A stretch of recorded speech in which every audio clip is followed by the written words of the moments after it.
ব্যক্তিগণরা বাস করেন। তাই বাবা, সত্যি আমরা অনেক কৃতজ্ঞ যে মণ্ডলীর মধ্য দিয়ে তোমার বাক্য দ্বারা আমাদেরকে দিনের পর দিন তুমি শিক্ষা দিচ্ছ। বাবা, দয়া করো, অনুগ্রহ করো, যেন আমরা তোমার বাক্যের বাধ্য হতে পারি, যেন তোমার আশীর্বাদ এই বাধ্যতার মধ্য দিয়ে যেন আমরা লাভ করতে পারি। বাবা, সাহায্য করো। এবং এখনও আমাদের আশেপাশে, আমাদের পাড়া প্রতিবেশী অনেক মানুষ এখনও পরিত্রাণ পায়নি। বাবা, দয়া করো যেন শেষ সময়ে তাদের কাছে সত্য সুসমাচার প্রচার করতে পারি। বাবা, যেন তোমার দ্বিতীয় আগমনে যেন অনেক ফসল সংগ্রহ করতে পারি। বাবা, তুমি আমাদেরকে সে চেতনা দাও, সে জিল দাও, যেন আমরা সে প্রেরিত পোলের মতো, পিতরের মতো, প্রত্যেকটি প্রেরিতদের মতো এবং সেই মার্টিন লুথারের মতো যেন তোমার এই সত্য সুসমাচার যেন ছড়িয়ে দিতে পারি। এবং আমাদেরকে আরও আশীর্বাদ করো যেন আমরা একে অপরকে ভালোবাসতে পারি, যেন এই ভালোবাসার মধ্য দিয়ে যেন তোমাকে ভালোবাসা দেখাতে পারি।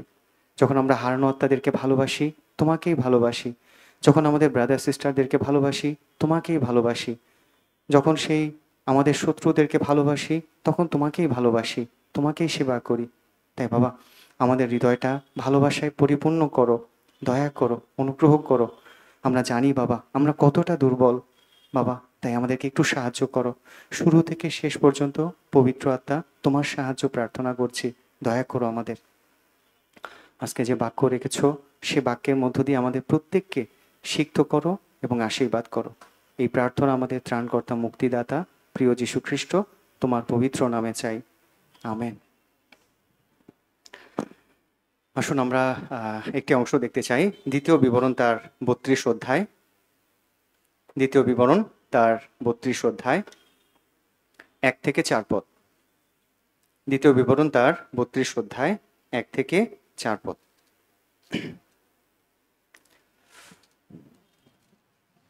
আমি পড়ছি দ্বিতীয় বিবরণ তার 32 অধ্যায় 1 থেকে 4 পদ।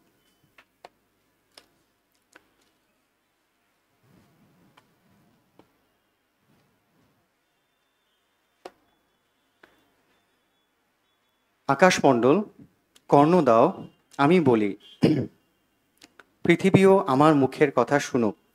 আমার উপদেশ বৃষ্টির ন্যায় বর্ষিবে, আমার কথা শিশিরের ন্যায় খরিবে। তৃণের উপরে পতিত বিন্দু বিন্দু বৃষ্টির ন্যায়, শাকের উপরে পতিত জলধারার ন্যায়। কেননা আমি সদাপ্রভুর নাম প্রচার করিব। তোমরা আমাদের ঈশ্বরের মহিমা কীর্তন করো। তিনি শৈল, তাহার কর্মসিদ্ধ, কেননা তাহার সমস্ত পথ ন্যায্য। তিনি বিশ্বাস্য ঈশ্বর, তাহাতে অন্যায় নাই। তিনি ধর্মময় ও সরল।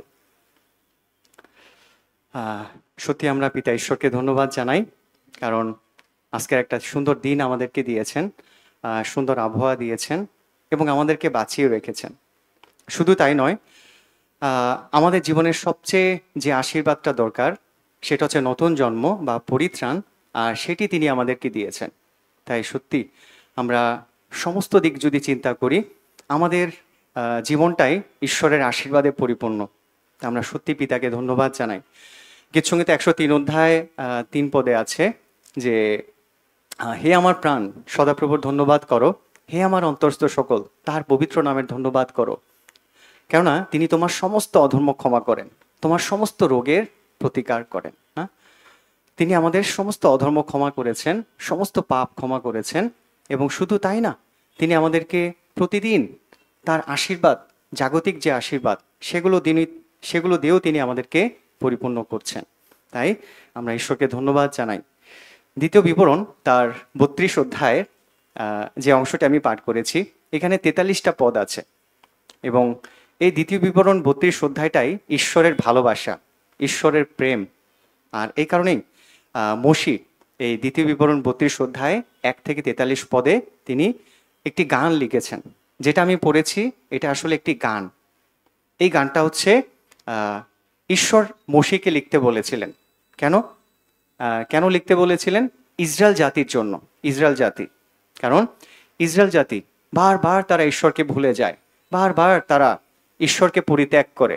এই কারণে ঈশ্বর মসিকে বলেছিলেন যে, মসি তুমি একটি গান লিখো এবং এই গানটা ইসরায়েল জাতিকে স্মরণ করিয়ে দিবে যখন তারা ভুলে যাবে আমাকে, এই গানটি স্মরণ করিয়ে দিবে যে আসলে আমি তাদেরকে কতটা ভালোবেসেছি এবং তাদেরকে আমি কতটা ভালোবাসি, কতটা প্রেম করি।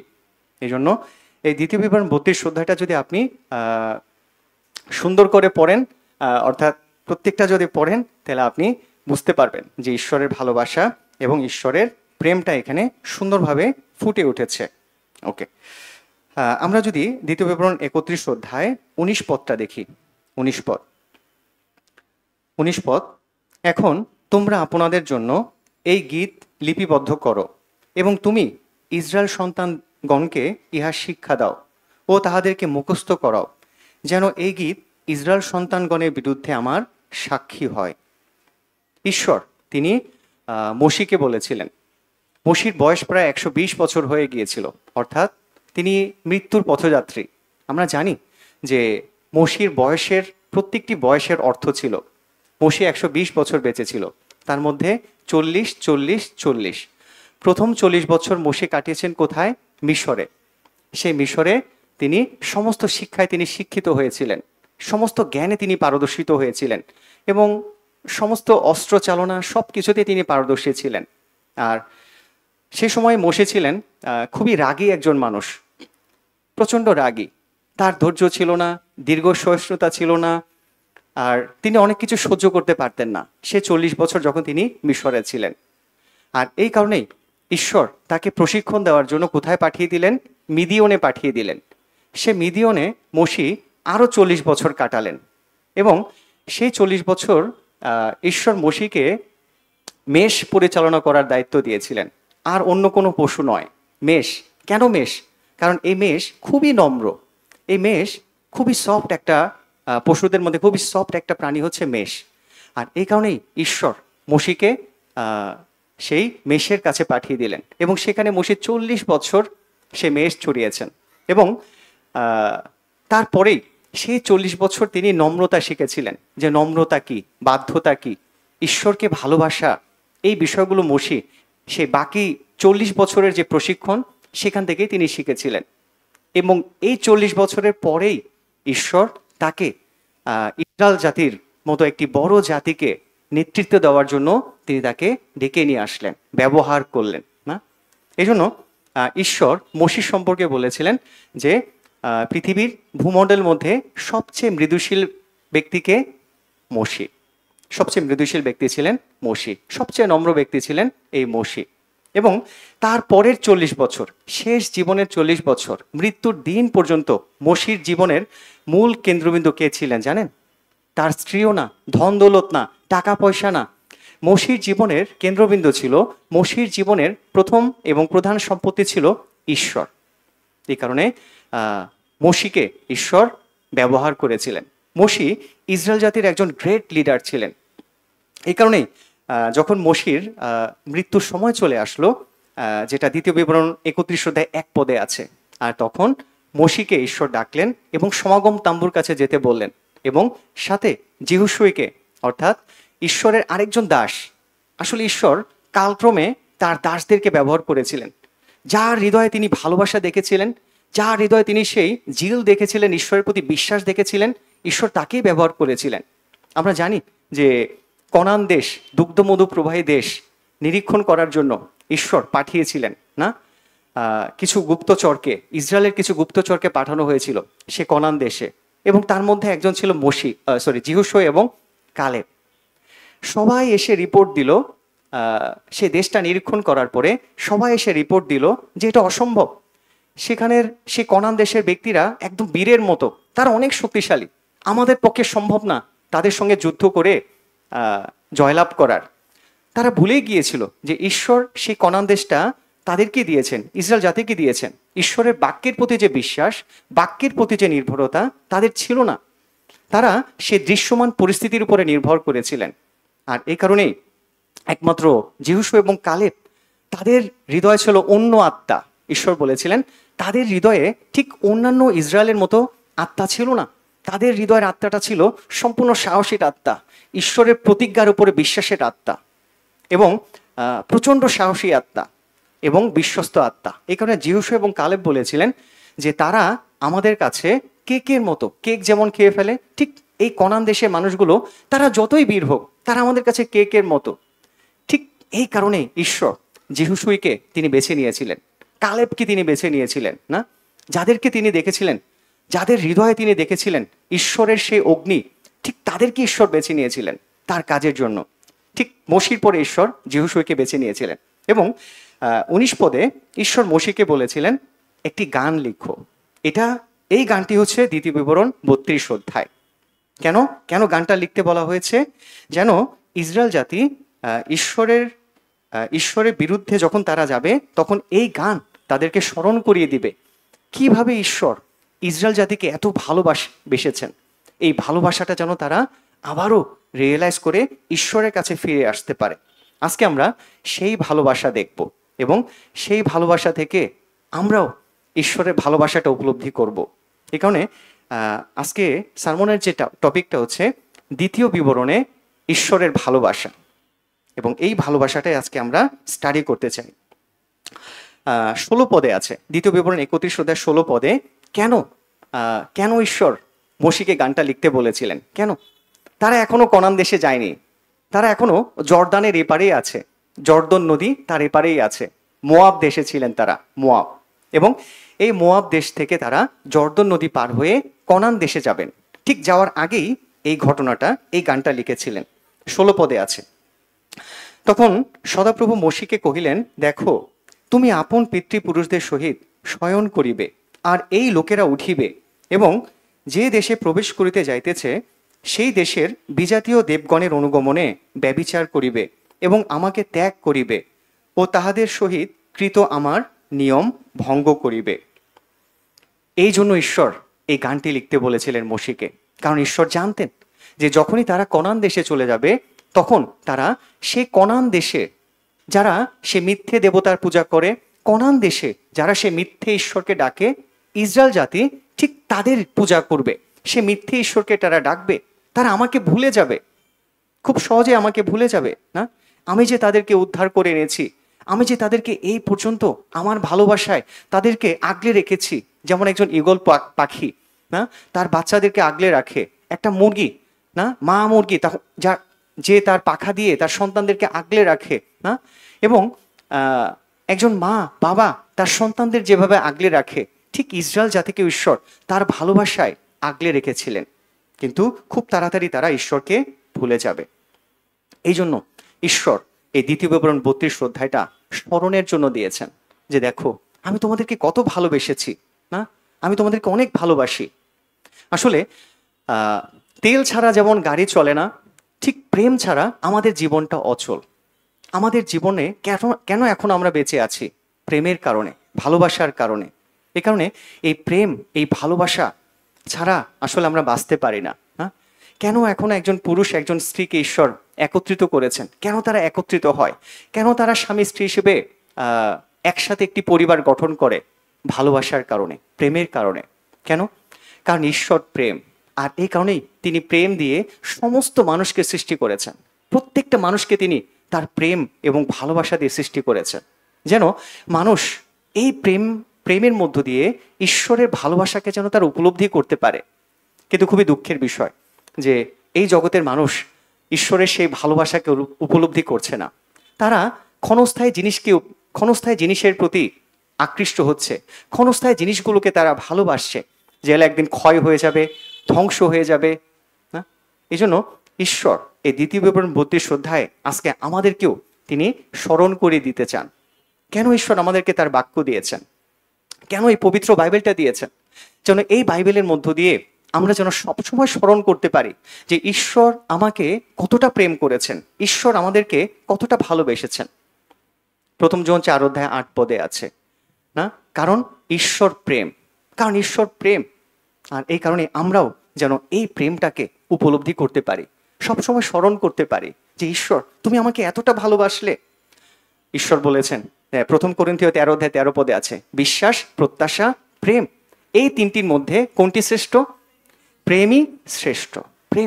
প্রেম যদি না থাকে তবে কিছুই নাই, না, একজন মানুষের ভিতরে, না? এই প্রেমই শ্রেষ্ঠ। এবং প্রেমের দুটো অর্থ আছে। যখন আমি বলবো যে ঈশ্বরের ভালোবাসা আমার মধ্যে আছে, তখন দুটি বৈশিষ্ট্য, দুটি কাজ আপনার জীবনে দেখা যাবে। প্রথমটি হচ্ছে ক্ষমা করা। আপনার হৃদয়ে থাকবে ক্ষমা। কারণ যদি আমি ক্ষমা না করি তাহলে আমি কি ভালোবাসা দেখালাম? যীশু খ্রিস্ট তিনি আমাদেরকে ভালোবাসলেন, কি দেখালেন? ক্ষমা। সে ক্রুশে যখনই তিনি বললেন সমাপ্ত হইল, তিনি ক্ষমা করেছেন, সমাপ্ত করেছেন, সমস্ত পাপ তিনি ঢেকে দিয়েছেন। তার মানে যীশু খ্রিস্ট আমাদেরকে ভালোবাসা দেখিয়েছেন ক্ষমা করে। ঠিক আমাদেরকেও যখন আমরা ভালোবাসি বলি তখন আমাদের জীবনে যেন ক্ষমা থাকতে পারে, ক্ষমা। তারপরে এই ভালোবাসা বা এই ক্ষমার আরেকটি বৈশিষ্ট্য হচ্ছে সে কাজের মাধ্যমে সেই ভালোবাসা দেখানো। কাজ না, হৃদয়ে ক্ষমা করা এবং কাজের মাধ্যমে সেই সেবাটা দেওয়া তাকে। হ্যাঁ, যীশু খ্রিস্ট তিনি যেটা করেছিলেন। যোহন 13:1 আছে, যাহাদেরকে তিনি ভালোবেসেছিলেন শেষ পর্যন্ত, একদম মৃত্যুর শেষ পর্যন্ত তাদেরকে তিনি ভালোবেসে গিয়েছেন, শেষ পর্যন্ত। ইস্করিওতীয় জিহুদাকেও তিনি ভালোবেসেছেন। যিশু জানতেন যে এই ইস্করিওতীয় জিহুদা যীশু খ্রিস্টকে ধরিয়ে দেবে না, কিন্তু তারপরও যিশু সেই ইস্করিওতীয় জিহুদাকে ভালোবেসেছেন শেষ পর্যন্ত। শুধু তাই নয়, যীশু খ্রিস্ট ইস্করিওতীয় জিহুদার পাটা বাদ রাখেননি। এমন হতো যে যীশু খ্রিস্ট ইস্করিওতীয় জিহুদার পাটা বাদ রেখেছেন, তার প্রতি ভালোবাসা দেখাননি, তাহলে আমরা যীশু খ্রিস্টকে অনুসরণ করতাম না। কিন্তু আমরা যীশু খ্রিস্টকে অনুসরণ করতে বাধ্য, কারণ যিনি যিশুকে মৃত্যুর কোলে ঠেলে দিয়েছিলেন, যিনি যিশুকে বিক্রি করে দিয়েছিলেন, যীশু খ্রিস্ট তার পাটাও ধুয়ে দিয়েছেন।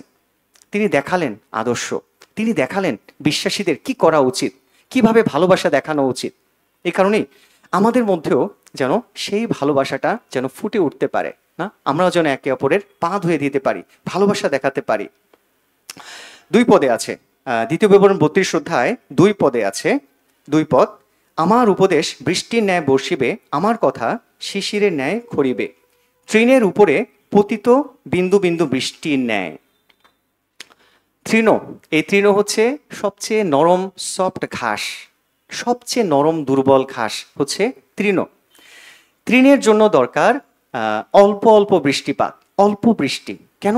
কারণ এই তৃণ, এই ঘাসটা হচ্ছে খুবই সফট, খুবই সফট। শাক, এবার আসি তারপরের শব্দটি, শাকের উপরে পতিত জলধারার ন্যায়। শাক, শাক হচ্ছে এমন একটি ঘাস যেটা হচ্ছে পরিপক্ক শক্ত ঘাস। এই শক্ত ঘাসের উপরে অল্প জল নয়, অল্প বৃষ্টিপাত নয়, এই শক্ত পরিপক্ক ঘাসের উপরে কি দরকার? পতিত জলধারা, অর্থাৎ অবিরাম বৃষ্টিপাত। আপনারা কি বুঝতে পারছেন? তার মানে তৃণ বলতে সবচেয়ে সফট, সফট যে ঘাসটা আছে এটা খুবই সফট, খুবই নরম। এই সফট ঘাসের জন্য অনেক জোরে যদি বৃষ্টিপাত হয় তাহলে এই সফট ঘাসটা কি হয়ে যেতে পারে? নষ্ট হয়ে যেতে পারে, ধ্বংস হয়ে যেতে পারে। তারপরেরটা হচ্ছে শাক, এই শাক হচ্ছে পরিপক্ক ঘাস, এই শাক হচ্ছে পরিপক্ক ঘাস। তার মানে এই শাকের জন্য দরকার অল্প অল্প বৃষ্টিপাত না, এই যেহেতু পরিপক্ক একটি ঘাস, শক্ত একটা ঘাস, এর জন্য দরকার অনেক জোরে বৃষ্টিপাত, জোরে বৃষ্টিপাত। তার মানে কি? তার মানে হচ্ছে এই তৃণ বলতে হচ্ছে যারা দুর্বল বিশ্বাসী, যারা দুর্বল খ্রিস্টান, পরিত্রাণ পেয়েছে কিন্তু খুবই দুর্বল, তাদের জন্য দরকার অল্প বৃষ্টিপাত, তাদের জন্য দরকার ঈশ্বরের ভালোবাসার বাক্য, ক্ষমার বাক্য, নম্রতার বাক্য। হ্যাঁ, তাদের জন্য কঠিন বাক্য না। কিন্তু শাক তার মানে পরিপক্ক বিশ্বাসী, যারা অনেক দিন যাবৎ পরিত্রাণ পেয়েছি, হ্যাঁ, তাদের জন্য দরকার শক্তিশালী বাক্য, মানে যে দায়িত্ব নিয়ে এখন সে দায়িত্ববান, সে অনেকদিন আগে পরিত্রাণ পেয়েছে, আগে সে বিশ্বাসী হয়েছে, এখন তার জন্য সেই শিশু বয়সের যে খাবার, যে বাক্য, সেগুলো নয়, তার জন্য দরকার এখন দায়িত্বের বাক্য। তাকে এখন দায়িত্ব না শিখতে হবে না।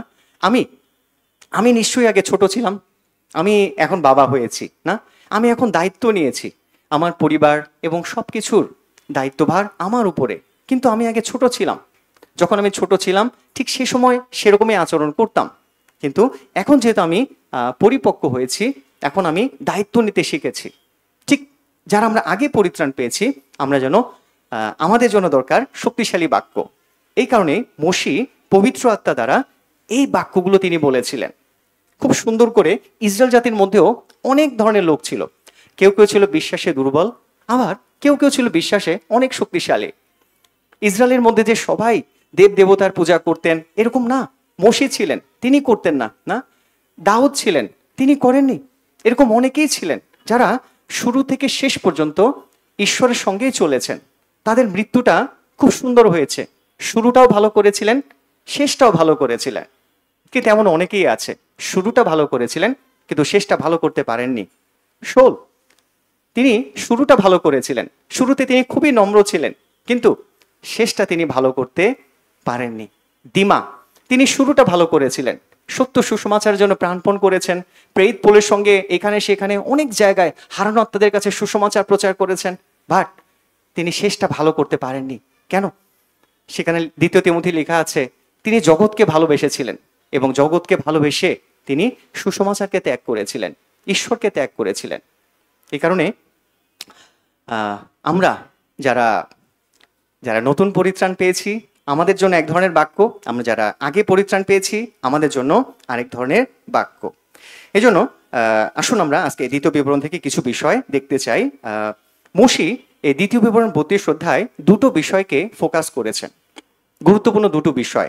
সেই বিষয়টা কি? প্রথম বিষয়টা হচ্ছে ঈশ্বর শৈল, 4 পদে আছে ঈশ্বর শৈল, এবং দ্বিতীয় বিষয়টা হচ্ছে ঈশ্বর প্রেম।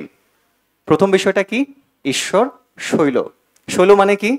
পাথর, শক্তিশালী, মানে যে পাথর খুবই শক্তিশালী, যার উপরে নির্ভর করলে কখনোই বিনষ্ট হবে না।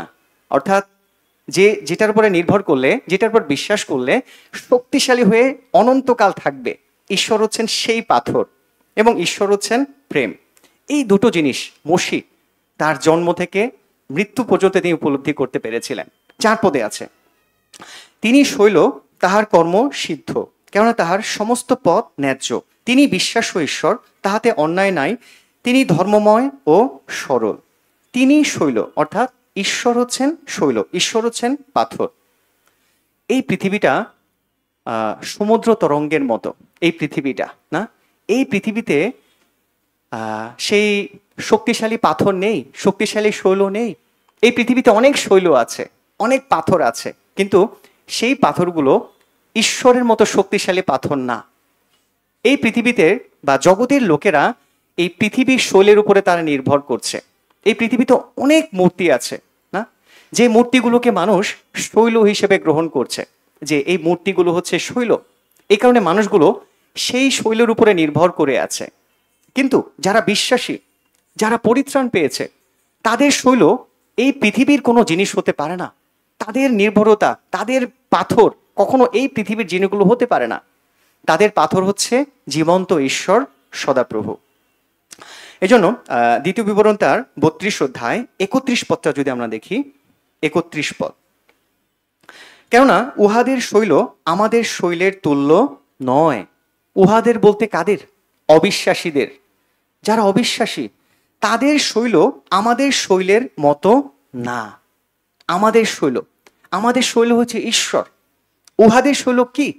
যারা জগতের মানুষ, যারা অবিশ্বাসী, তাদের শৈল কোনটা? টাকা। তাদের শৈল কোনটা? জমি, গাড়ি, বাড়ি। তাদের শৈল হচ্ছে সুনাম। তাদের শৈল হচ্ছে জগতের কোনো মূল্যবান জিনিস, কারণ সেগুলোই হচ্ছে তাদের শৈল, সেগুলোর উপরেই তারা নির্ভর করে, সেগুলোই হচ্ছে তাদের মূল আশ্রয়, সেগুলো হচ্ছে তাদের আশা ভরসা। বাট যারা বিশ্বাসী তাদের আশা ভরসা এই জগতের শৈলগুলো নয়, টাকা নয়, পয়সা নয়, ধন নয়, দৌলত নয়, গাড়ি নয়, বাড়ি নয়। বিশ্বাসীদের শৈল হচ্ছে ঈশ্বর। এই জন্য এখানে আছে উহাদের শৈল আমাদের শৈলের তুল্য নয়। আমাদের শৈল হচ্ছে চিরস্থায়ী, আমরা যার উপরে নির্ভর করছি সেই শৈল হচ্ছে শক্তিশালী শৈল, ঈশ্বর। কিন্তু জগতের শৈল হচ্ছে ক্ষণস্থায়ী শৈল, অল্প দিনের শৈল। 2 করিন্থীয় 4 অধ্যায়, 2 করিন্থীয়, আসুন আমরা 2 করিন্থীয় 4 অধ্যায়টা দেখি। 2 করিন্থীয় তার 4 অধ্যায় 18 পদে আছে, আমরা তো দৃশ্য বস্তু লক্ষ্য না করিয়া অদৃশ্য বস্তু লক্ষ্য করিতেছি, কারণ যাহা যাহা দৃশ্য তাহা ক্ষণকাল স্থায়ী, কিন্তু যাহা যা অদৃশ্য তাহা অনন্তকাল স্থায়ী। যা যা দৃশ্য, এই জগতের যে শৈলগুলো আছে, অবিশ্বাসীদের যে শৈলগুলো আছে, যারা সেই দৃশ্যমান দৃশ্যমান ক্ষণস্থায়ী শৈলের উপরে যারা নির্ভর করে আছে, সেটার মেয়াদ কতটুকু? ক্ষণস্থায়ী, খুবই অল্পস্থায়ী। এই কারণে বিশ্বাসীদের শৈল আসলে কে? আপনার জীবনের শৈল কে? আমাদের জীবনের শৈল কে? আপনি কোন পাথরের উপর নির্ভর করে আছেন? আপনার হৃদয়ের শৈল কে আসলে? একটু চিন্তা করি। দ্বিতীয় বিবরণ তার 32 অধ্যায় 4 পদে আছে, তিনিই মম শৈল। ঈশ্বরে কি আমার জীবনের শৈল, নাকি অন্য জিনিস? অন্য জিনিসগুলো আমাদের জীবনের শৈল? ঈশ্বর যেন আমাদের জীবনের শৈল হতে পারে, ইসরায়েল জাতির মতো যেন না হয়ে থাকে। তারা সেই সত্যময় শৈলকে তারা অবজ্ঞা করেছিল, ইসরায়েল জাতি। 18 পদে আছে, দ্বিতীয় বিবরণ 32 অধ্যায় 18 পদ। দ্বিতীয় বিবরণ তার 32 অধ্যায় 18 পদ, তুমি আপন জন্মদাতা শৈলের প্রতি উদাসীন। কে? কে জন্মদাতা শৈলের প্রতি উদাসীন? ইসরায়েল জাতি, যাদেরকে ঈশ্বর তার সন্তানের মতো বেছে নিয়েছিলেন, ভালোবেসেছিলেন। কিন্তু সেই ইসরায়েল জাতি তার জন্মদাতা ঈশ্বর না, যিনি তাদেরকে বেছে নিয়েছিলেন, জন্ম দিয়েছেন না, সমস্ত জাতির মধ্যে উন্নত করেছেন, আর সেই ঈশ্বরের প্রতি তারা উদাসীন, অবজ্ঞা, মানে ঈশ্বরকে তারা সে শক্তিশালী শৈল হিসেবে গণ্য করছে না। আপন জনক ঈশ্বরকে বিস্মৃত হইলে, জনক যিনি তাদেরকে জন্ম দিয়েছেন, সেই ঈশ্বরকে তারা ভুলে গিয়েছে। এটাই হচ্ছে ইসরায়েল জাতি। ঠিক এখান থেকে আমরা শিখতে পারি না, ঈশ্বর তিনি আমাদেরকে কতটা ভালোবেসেছেন, কতটা প্রেম করেছেন। তিনি আমাদেরকে পরিত্রাণ করেছেন, আমাদের সমস্ত পাপ তিনি তার বহুমূল্য রক্ত দিয়ে ক্ষমা করেছেন অনন্তকালের জন্য। এটা কি তার প্রেম না? এটা কি তার ভালোবাসা না? ইব্রিয় 9 অধ্যায় 12 পদে আছে যে ছাগলের ও গোবৎসদের রক্তের গুণে নয়, কিন্তু নিজ রক্তের গুণে একবার পবিত্র স্থানে প্রবেশ করিয়াছেন, অনন্তকালীন মুক্তি অর্জন করিয়াছেন। তার বহুমূল্য রক্ত দিয়ে তিনি আমাদের জন্য অনন্তকালের প্রেম দেখিয়েছেন, অনন্তকালের পাপ ক্ষমা করে আমাদেরকে অনন্তকালের ভালোবাসা দেখিয়েছেন। আমরা কি ঈশ্বরকে ভুলে যাচ্ছি ইসরায়েল জাতির মতো? ঠিক আমরাও একটু প্রশ্ন করি, নিজেকে প্রশ্ন করি না, আমরা যেন এরকম ভুলে না যাই, ঈশ্বরের ভালোবাসাকে যেন সবসময় স্মরণ করতে পারি যে ঈশ্বর তুমি আমাকে এত ভালোবাসলে, আমি তোমার জন্যই বাঁচতে চাই। আমার জীবনের কেন্দ্রবিন্দু ঠিক ঈশ্বর যেন হতে পারেন না। দাউদ, কেন ঈশ্বর দাউদকে এত বেশি ভালোবেসেছিলেন? কেন কেন ঈশ্বর বলেছেন, প্রেরিত 13 অধ্যায় 22 পদে আছে যে আমি আমার মনের মতো একজনকে পেয়েছি, দাউদ। কেন দাউদকে বলেন আমার মনের মতো লোক? আজকে ঈশ্বর তিনি তার মনের মতো লোককে খুঁজছেন, এই বিশ্বাসীদের মধ্যেও তিনি মনের মতো লোক খুঁজছেন। সেটা হতে পারে না আপনি, সেটা হতে পারে আমি। কখন আমি মনের মতো লোক হব? দাউদের মতো, যখন আমি এই শৈলকে, এই শৈলের ভালোবাসাকে আমি সবসময় স্মরণ করব। এই শৈলের ভালোবাসাকে আমি কখনোই ভুলে যাব না, সবসময় স্মরণ করব। এই জন্য আমরা অকৃতজ্ঞ হতে চাই না। গীতসংগীত 116 অধ্যায় 12 পদে আছে, আমি সদাপ্রভু হইতে যে সকল মঙ্গল পাইয়াছি, তাহার পরিবর্তে তাহাকে কি ফিরাইয়া দিব? কি ফিরাইয়া দিব? তিনি এত দয়া করেছেন, এত প্রেম দেখিয়েছেন, তারপরেও যদি আমরা ভুলে যাই, তারপরেও যদি আমরা ইসরায়েল জাতির মতো জগতের শৈলের উপরে নির্ভর করি, অবিশ্বাসীদের মতো ক্ষণস্থায়ী শৈলের উপরে নির্ভর করি, তখন ঈশ্বর ঠিক একই কষ্ট, একই দুঃখ যেটা ইসরায়েল জাতির প্রতি তিনি প্রকাশ করেছেন, ঠিক বর্তমানকালে আমাদের প্রতিও তিনি প্রকাশ করবেন।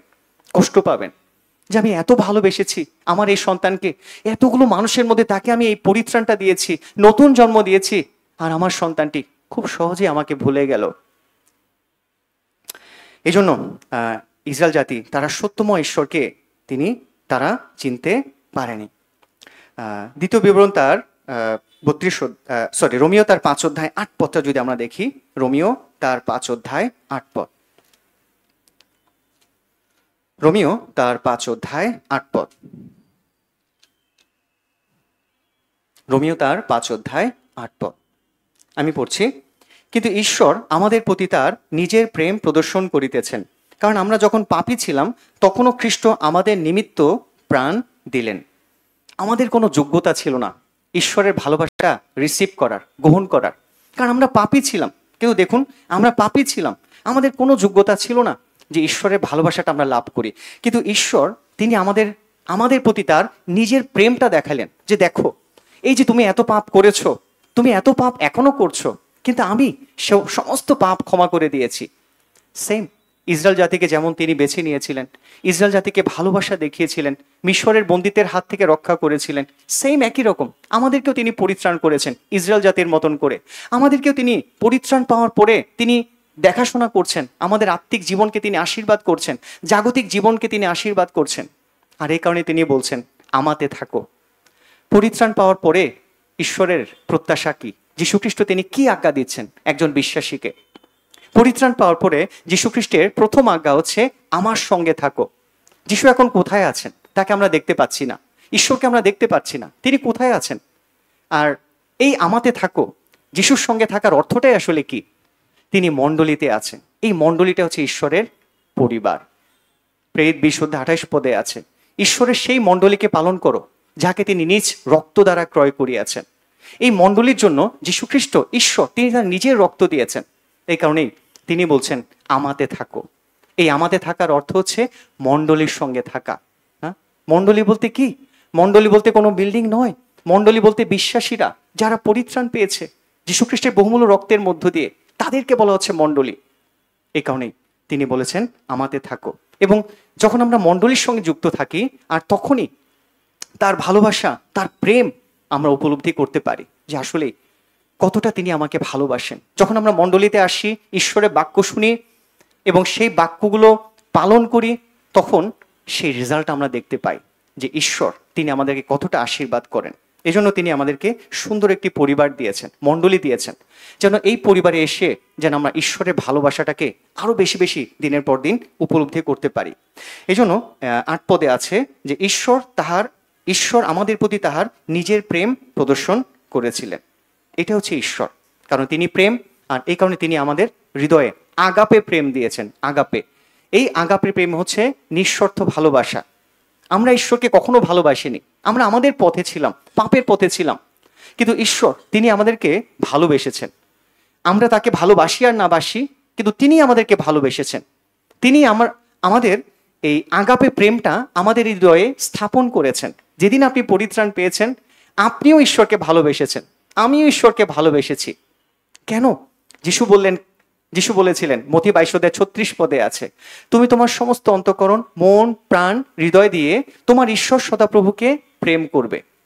কে ঈশ্বরকে তার হৃদয় দিয়ে, মন দিয়ে, প্রাণ দিয়ে প্রেম করতে পারে? কে?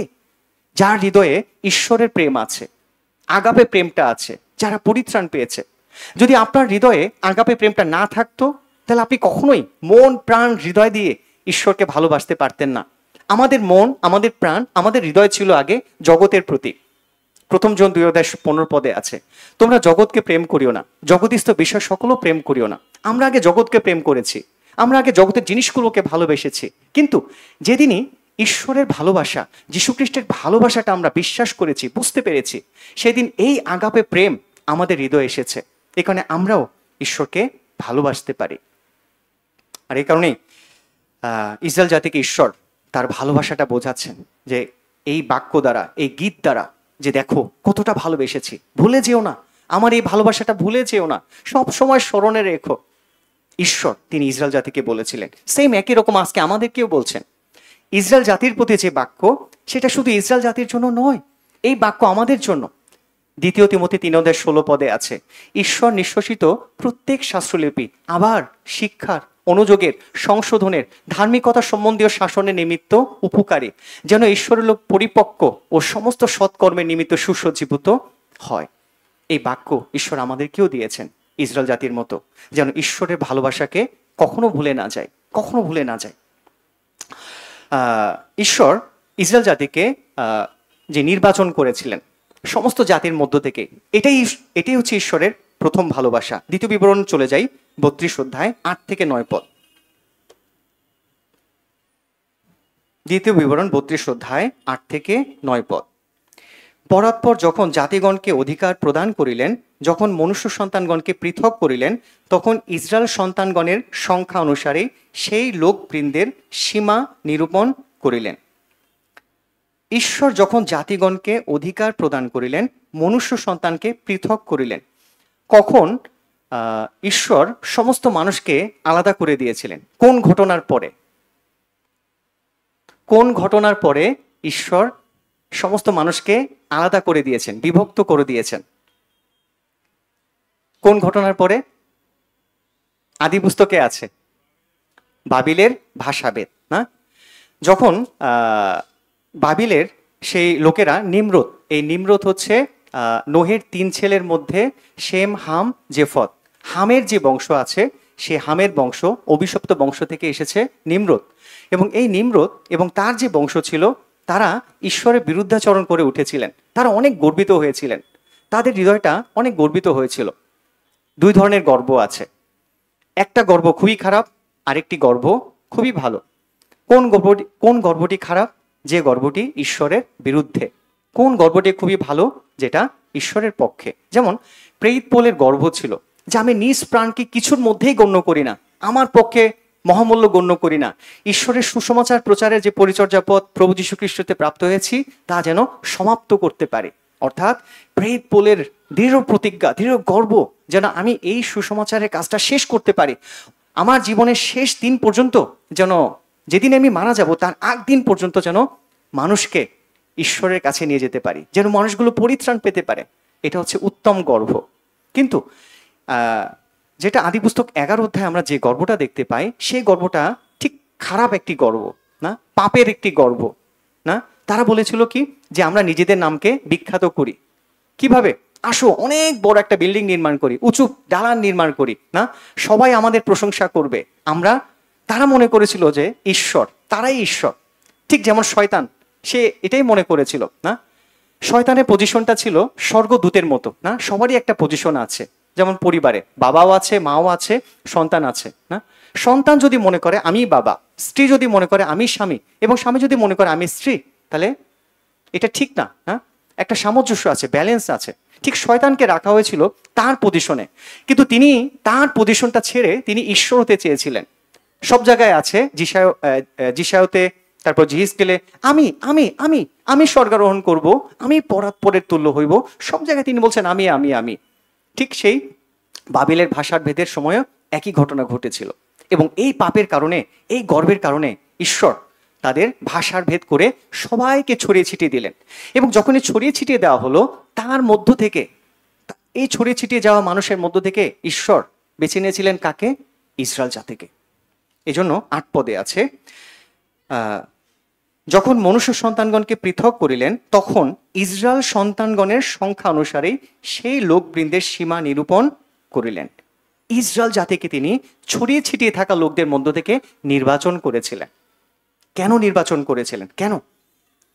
দ্বিতীয় বিবরণ 4 অধ্যায় 37 পদে আছে। দ্বিতীয় বিবরণ 4 অধ্যায় 37 পদ। আসুন আমরা সবাই একসাথে পড়ি। দ্বিতীয় বিবরণ তার 4 অধ্যায় 37 পদ। কেন ঈশ্বর তাদেরকে নির্বাচন করেছিলেন? তার অন্তরালে ঈশ্বরের কি কি ছিল আসলে? আসুন একসাথেই পড়ি 37 পদ, 4 অধ্যায় দ্বিতীয় বিবরণ। তিনি তোমার পিতৃপুরুষদেরকে প্রেম করিতেন, তাই তাহাদের পরে তাহাদের বংশকেও মনোনীত করিলেন এবং আপন শ্রীমুখ ও মহাপরাক্রম দ্বারা তোমাকে মিশর দেশ হইতে বাহির করিয়া আনিলেন। কেন মিশর দেশ থেকে তাদেরকে বের করে নিয়ে আসলেন? কেন ঈশ্বর তাদেরকে মনোনীত করেছিলেন? কেন? কারণ তাদেরকে প্রেম করতেন। প্রেম, তার মানে এই যে ইসরায়েল জাতির যে মনোনয়নটা, নির্বাচনটা, এই নির্বাচনের অন্তরালে কি ছিল? ঈশ্বরের প্রেম, ঈশ্বরের ভালোবাসা। আমেন। ঠিক আমরাও এই যে এতগুলো মানুষ, কখনো চিন্তা করেছেন এই পৃথিবীতে 800 কোটি মানুষ আছে, বাংলাদেশে প্রায় 18 থেকে 20 কোটি মানুষ আছে। এই 20 কোটি মানুষের মধ্য থেকে আমি কেন পরিত্রাণ পেলাম? কখনো কি চিন্তা করেছেন কেন আমি পরিত্রাণ পেলাম? কেন ঈশ্বর আমাকে নতুন জন্ম দিয়েছেন? আমি তো পরিত্রাণ নাও পেতে পারতাম, কিন্তু আপনি পরিত্রাণ পেয়েছেন। কেন? কারণ ঈশ্বরের প্রেম, ঈশ্বরের নির্বাচন।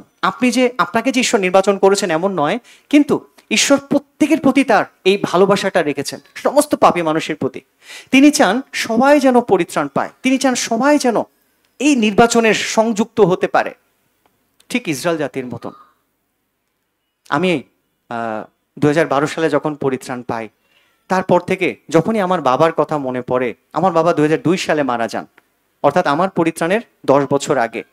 আমি এভাবে চিন্তা করতাম, এখনো চিন্তা করি, ইস, আর 10 বছর আগে যদি একটু পরিত্রাণ পেতাম, তাহলে আমার বাবার কাছে সত্য সুসমাচারটা প্রচার করতে পারতাম। হয়তোবা আমার বাবাও পরিত্রাণ পেত, হয়তোবা আমার বাবাও স্বর্গে যাওয়ার নিশ্চয়তা লাভ করতে পারত। কিন্তু আমি এমন একটা সময় পরিত্রাণ পেয়েছি যে আমার বাবা বেঁচে নেই, এটা আমার খুবই কষ্ট, এটা আমার খুবই দুঃখ। কিন্তু ধন্য আমরা যাদের মা বাবা পরিত্রাণ পেয়েছে, ধন্য আমরা। হয়তো আমাদের মা বাবা এখনো পরিত্রাণ পায়নি, আমাদের ভাই বোনরা এখনো পরিত্রাণ পায়নি, সুযোগ আছে আমাদের, না? তারাও যেন সেই নির্বাচনের সহযোগী হতে পারে, তারাও যেন পরিত্রাণ পেতে পারে, এই নির্বাচনের অংশীদার হতে পারে। এই কারণে ঈশ্বর তিনি এই বাংলাদেশে 20 কোটি মানুষের মধ্য থেকে আপনাকে পরিত্রাণ দিয়েছেন, আপনাকে নির্বাচন করেছেন, না? কেন? যেন আপনার মধ্য দিয়ে এই ভালোবাসাটা ছড়িয়ে পড়তে পারে। ঠিক ইসরায়েল জাতির প্রতি নির্বাচনের অন্তরালে ছিল ভালোবাসা, ঠিক আপনাকেও তিনি ভালোবাসা দিয়েই পরিত্রাণ করেছেন। যিশায় তার 38:17 পদে আছে, দেখো আমার শান্তি নিমিত্তই আমার তিক্ততা উপস্থিত হলো। তুমি প্রেমেই আমার প্রাণকে বিনাশ কূপ হইতে উদ্ধার করিলে, তুমি প্রেমেই আমার প্রাণকে বিনাশ কূপ হইতে উদ্ধার করিলে। তিনি আপনাকে নরকের কূপ থেকে রক্ষা করেছেন। কি ছিল তার অন্তরালে? প্রেম, ভালোবাসা। কিভাবে এই ভালোবাসাকে আমি ভুলে যেতে পারি?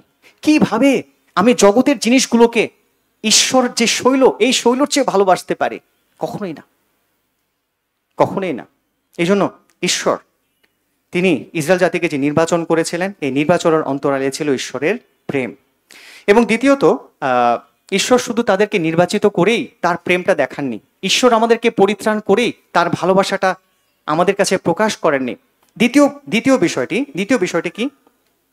দ্বিতীয় বিষয়টি হচ্ছে দ্বিতীয় বিবরণ তার 32 অধ্যায় 10 পদে আছে, 10 পদ। তিনি তাহাকে পাইলেন প্রান্তর দেশে, পশু গর্জনময় ঘোর মরুভূমিতে। তিনি তাকে বেষ্টন করিলেন, তাহার তত্ত্ব লইলেন, নয়ন তারার ন্যায় তাকে রক্ষা করিলেন। কিছু বুঝতে পেরেছেন? ঈশ্বর ইসরায়েল জাতিকে নির্বাচন করেছেন। কি ছিল অন্তরালে? কি ছিল ঈশ্বরের? প্রেম, ভালোবাসা। ভালোবাসার জন্য তিনি তাদেরকে নির্বাচন করেছেন।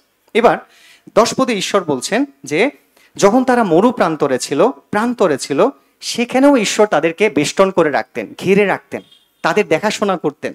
নয়ন তারার ন্যায়, মানে আপেলের মতন। এই নয়ন তারা হচ্ছে আপেলের মতো। চোখের মণি কি আলাদা থাকে? মানে চোখের মণি কি দেহের অঙ্গ প্রত্যঙ্গ থেকে আলাদা রাখি? না, চোখের মণি সবসময় আমাদের সাথে সাথেই চলে, সব সময়, প্রতিটা সেকেন্ড, প্রতিটা মুহূর্ত, প্রতিটা ঘন্টা। ইসরায়েল জাতি ছিল ঈশ্বরের কাছে নয়ন তারার ন্যায়, আপেলের মতো, নয়ন তারার ন্যায়, খুবই সুন্দর, অনেক ভালোবেসেছিলেন। অর্থাৎ যখন তারা মরু প্রান্তরেও ছিলেন, সেই সময়ও ঈশ্বর তাদেরকে মান্না দিয়েছিলেন। মরু প্রান্তর মানে কি? যেখানে কোনো খাবার নেই, জল নেই, না, কিছুই নেই। কিন্তু ঈশ্বর সেখানে মেঘের স্তম্ভে, দিনের বেলা মেঘের স্তম্ভে, যেন রোদের তাপ না লাগে, না, সে গরম থেকে তাদেরকে ছায়া দেওয়ার জন্য মেঘের স্তম্ভ ছিল দিনের বেলা। আর রাতের বেলা কি ছিল? আগুন, যেন শীত না লাগে, ঠান্ডা, প্রচুর ঠান্ডা মরুভূমিতে। সেখানে তিনি সেই আগুনের তাপের মধ্যে তাদেরকে রেখেছিলেন, মরু প্রান্তরেও। তার মানে নির্বাচন করেছিলেন, উদ্ধার করেছিলেন, মরু প্রান্তরে রেখেছেন, সেখানেও ভালোবাসা, সেখানেও প্রেম, সেখানেও ঈশ্বরের দয়া। ওয়াও! ঠিক একই রকম যারা আমরা পরিত্রাণ পেয়েছি, না, নতুন জন্ম পেয়েছি, পরিত্রাণ বা নতুন জন্ম পাওয়ার পরেই ঈশ্বর আমাদেরকে ছেড়ে দেননি। জাগতিকভাবেও তিনি আমাদেরকে আশীর্বাদ করছেন। একটু চিন্তা করে দেখুন, জাগতিকভাবেও তিনি দয়া করছেন। প্রতিনিয়ত আমাদেরকে একবেলা হলেও খাবার দিচ্ছেন, আলো দিচ্ছেন, সূর্যের বাতাস দিচ্ছেন। আপনি যে চাকরিটা করছেন, কে এই চাকরিটা দিয়েছে? সে চাকরিতে কে আপনাকে আশীর্বাদ করছে? কে? কখনো কি চিন্তা করেন, কন্টিনিউ চিন্তা করেন? ঈশ্বর আপনাকে কন্টিনিউ আশীর্বাদ করে যাচ্ছেন।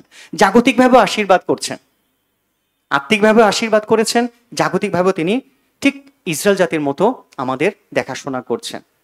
সেই প্রান্তরের মধ্যে মাংস দিয়েছিলেন, প্রান্তরের মধ্যে তাদেরকে মান্না দিয়েছিলেন, না, সব কিছুর প্রোভাইড ঈশ্বর করেছিলেন। সে 40টা বছর, তাদের অবাধ্যতার কারণে তারা 40 বছর প্রান্তরে ঘুরেছিলেন, কিন্তু ঈশ্বর তাদেরকে ছেড়ে দেননি। তার মানে সব জায়গায় ঈশ্বরের ভালোবাসা, নির্বাচনে ভালোবাসা। যখন তারা মরু প্রান্তরে ছিল, তাদের প্রয়োজনীয় অভাবগুলো, সেখানেও ঈশ্বর তাদেরকে ভালোবাসা দেখিয়েছিলেন। আসুন আমরা দ্বিতীয় বিবরণ তার 8 অধ্যায় 4 পদটা দেখি। দ্বিতীয় বিবরণ তার 8 অধ্যায় 4 পদ। দ্বিতীয় বিবরণ তার 8 অধ্যায় 4 পদ। এই 40 বছর তোমার গাত্রে তোমার বস্ত্র জীর্ণ হয় নাই ও তোমার পা ফুলে নাই। আর মনে বুঝিয়ে দেখো, মনুষ্য যেমন আপন পুত্রকে শাসন করে, তোমার ঈশ্বর সদাপ্রভু তোমাকে তদ্রূপ শাসন করে। ঈশ্বর তাদেরকে, ইসরায়েল জাতিকে শাসন করেছিলেন, কিন্তু ছেড়ে দেননি না। তাদের পা ফুলে যায়নি। সেই মরু প্রান্তরে সমস্ত দিক থেকে শারীরিকভাবে তাদেরকে আশীর্বাদ করে তাদেরকে রেখেছিলেন। যেমন বাবা তার সন্তানকে আগলে রাখেন, ঠিক ইসরায়েল জাতি ছিল সন্তানের মতো, নয়ন তারার ন্যায় দেখেছিলেন। ঠিক আপনি ঈশ্বরের দৃষ্টিতে নয়ন তারার ন্যায়। আমরা ঈশ্বরের সন্তান। গালাতীয় 3:26 আছে, তোমরা তো খ্রিস্ট যিশুতে বিশ্বাস দ্বারা ঈশ্বরের পুত্র হইয়াছ। যোন 1:12 আছে যে আমরা বিশ্বাসের মধ্য দিয়ে ঈশ্বরের সন্তান হয়েছি। আমরা ঈশ্বরের সন্তান, যা এ কারণে আমরা ঈশ্বরের কাছে নয়ন তারার ন্যায়, সবচেয়ে আদরের। তিনি আপনাকে প্রতিটা মুহূর্তে মুহূর্তে খেয়াল রাখছেন, প্রতিটা মুহূর্তে মুহূর্তে তিনি আপনার সব কার্যক্রমগুলো দেখছেন। এটি হচ্ছে ঈশ্বরের ভালোবাসা, এটা হচ্ছে ঈশ্বরের প্রেম। যিশাও 49 আসুন আমরা এই পত্রে একসাথে পড়ি। যিশাও তার 49 15 আছে। যিশাও তার 49 যিশাও তার 49 আসুন একসাথে পড়ি, বাইবেল খুলি সবাই একসাথে পড়ি। স্ত্রীলোক কি আপন স্তন্যপায়ী শিশুকে ভুলিয়া যাইতে পারে? আপন গর্ভজাত বালকের প্রতি কি স্নেহ করিবে না? বরং তাহারা ভুলিয়া যাইতে পারে, তথাপি আমি তোমাকে ভুলিয়া যাইব না। আমেন। একজন মা তার সন্তানকে কখনোই ভুলে যেতে পারে না। কেন? কারণ সেই মা সেই সন্তানকে জন্ম দিয়েছেন না। একজন মার ভালোবাসা শুরু হয় জন্ম দেওয়ার পর থেকে না, জন্ম দেওয়ার আগ থেকে। যখন সে মা শুনতে পারে যে তার গর্ভে একটি সন্তান এসেছে, ঈশ্বর তাকে উপহার দিয়েছেন, ঠিক সেই সময় থেকে, যখন এই সন্তানটি আসেও নাই, ঠিক তখন থেকেই সে মায়ের ভালোবাসা না। হয়তোবা অনেক মা তার সন্তানের সাথে কথা বলেন না, তার বাবুর সাথে প্রতিনিয়ত কথা বলেন সেই পেটে থাকা অবস্থায়, তারপরে অপেক্ষা করেন কবে আমার এই ভালোবাসাটি একদিন আমার চোখের সামনে আসবে না। ঠিক এভাবে মা তার সন্তানকে যেভাবে ভালোবাসে, ঠিক ঈশ্বর তিনি আমাদেরকে আরো বেশি ভালোবাসেন। ঈশ্বর বলেছেন যে মাও ভুলে যেতে পারে। অনেক সময় আমরা খবরে দেখতে পাই, খবরের কাগজগুলোতে দেখতে পাই, টিভিতে দেখতে পাই যে অনেক মা তার সন্তানকে ফেলে রেখে চলে গিয়েছে না। অনেক ধরনের ঘটনা আছে। অনেক মা পরক্রিয়ায় আসক্ত হয়ে তার সন্তানদেরকে ফেলে তিনি চলে গিয়েছেন। কিন্তু ঈশ্বর তিনি বলছেন যে আমি এই জগতের মায়ের চেয়েও তোমাদেরকে অনেক বেশি ভালোবাসি, কারণ আমি তোমাদেরকে নতুন জন্ম দিয়েছি, পরিত্রাণ করেছি, উদ্ধার করেছি। এই কারণে ঈশ্বর তিনি আমাদেরকে অনেক ভালোবাসেন। ইসরায়েল জাতিকে তিনি অনেক ভালোবেসেছিলেন। এই কারণে জাগতিকভাবেও তিনি তাদের অভাব অনটন সব কিছু তিনি পূরণ করেছেন। ঠিক ইসরায়েল জাতির প্রতিও এবং আমাদের প্রতিও তিনি তা করছেন। তৃতীয় ভালোবাসা, তাহলে প্রথম ভালোবাসাটা কি ছিল? ইসরায়েল জাতির প্রতি নির্বাচিত করেছিলেন। সেটার অন্তরালে কি ছিল? ঈশ্বরের ভালোবাসা। আর দ্বিতীয় ভালোবাসাটা কি? তাদের সমস্ত প্রয়োজনগুলো তিনি মিটিয়েছিলেন। দ্বিতীয় বিবরণ 32:10 আছে। সমস্ত প্রয়োজন, অভাব মান্না দিয়ে, ভারী পক্ষী দিয়ে, সে আকাশ দিনের বেলা মেঘের স্তম্ভে, রাতের বেলা আগুন দিয়ে তাদেরকে আরামের মধ্যে বেষ্টন করে রেখেছিলেন। এবং তৃতীয় যে ভালোবাসা ঈশ্বর দেখেছিলেন সেটা হচ্ছে তাদেরকে প্রশিক্ষণ দিয়েছিলেন, শিক্ষা দিয়েছিলেন, প্রশিক্ষণ। দ্বিতীয় বিবরণ 32:11 আছে। এখানেও ছিল ভালোবাসা। দ্বিতীয় বিবরণ তার 32:11। দ্বিতীয় বিবরণ তার 32:11। ঈগল যেমন আপন বাসা জাগাইয়া তুলে, আপন শাবকগণের উপরে পাখা দোলায়, পক্ষ বিস্তার করিয়া তাহাদেরকে তুলে, পালকের উপরে তাহাদেরকে বহন করে, তদ্রূপ সদাপ্রভু একাকী তাহাকে লইয়া গেলেন, তাহার সহিত কোনো বিজাতীয় দেবতা ছিল না। ঈশ্বর ইসরায়েল জাতিকে কতটা ভালোবেসেছেন, ঈগল পাখি দিয়ে তার উদাহরণ তিনি টেনেছেন। আপনি কি জানেন যে মা ঈগল কোথায় বাসা বাঁধে? একদম উঁচু পাহাড়ে, সবচেয়ে উঁচু পাহাড়ে একটি মা ঈগল পাখি তিনি বাসা বাঁধেন। এবং যখন বাচ্চা হয় তখন সেই বাচ্চাটাকে বা সেই সন্তানটিকে রাখা হয় কোথায়? সেই উঁচু পাহাড়ের সেই সুন্দর ঘরে তাকে রাখা হয়। কতদিন পর্যন্ত তিনি রাখেন? যতদিন পর্যন্ত বাচ্চাটা ওড়ার মতো অবস্থা না হয়। মা বুঝতে পারেন যে বাচ্চাটির এখন ওড়ার মতো সময় হয়েছে। সন্তান মনে করছে না সে উঠতে পারবে। সে যখন নিচের দিকে তাকায় তার অনেক ভয় লাগে, সে প্রস্তুত না, কিন্তু মা জানে যে এখনই উপযুক্ত সময় তাকে উড়ানো শিখার। এ কারণে ঈগল পাখি প্রথমে কি করে জানেন? সে মা তার সেই বাচ্চা সন্তানটিকে নিয়ে তার পিঠে রাখে। পিঠে নেওয়ার পরে কিছু সময় সে উড়তে থাকে। উড়তে থাকার পরে একটা নির্দিষ্ট সময়ে সে ফেলে দেয়। সে ফেলে দেয় তার বাচ্চাকে। তারপরে কি করে জানেন? নিচে বসে থাকে এবং সেই বাচ্চাটি মনে করে যে আমি তো পড়ে গেলাম, হায় রে আমি পড়ে গেলাম, আমি এখনই মারা যাব। তার অনেক ভয়, অনেক শঙ্কা। সে জানে না যে মা তার জন্য ভালোবাসার ডানা মেলে তাকে বাঁচানোর জন্য বসে আছে। তারপরে সেই মা ঠিক সময় মতো তাকে আবার ধরে ফেলে। ঠিক এভাবে প্রতিনিয়ত মা তার ছোট এই বাচ্চা ঈগল পাখিকে প্রশিক্ষণ দিয়ে থাকে। প্রশিক্ষণের মাধ্যমে এই বাচ্চাটি হয়ে থাকে একদিন সুন্দর উড়ন্ত একটি ঈগল পাখি। সেম ইসরায়েল জাতি, ঈশ্বর ইসরায়েল জাতির প্রতি ঠিক তাই করেছিলেন, প্রশিক্ষণ দিয়েছিলেন না? কেন কেন ঈশ্বর ইসরায়েল জাতিকে বিভিন্ন দুঃখ, কষ্ট, সাফারিং না, ঈশ্বর চাইলে সেই মিশর থেকে বের করে আনার পরে তিনি কনানে নিয়ে যেতে পারতেন। কেন তিনি প্রান্তরে রাখলেন? কেন? তাদেরকে শিক্ষা দেওয়ার জন্য না?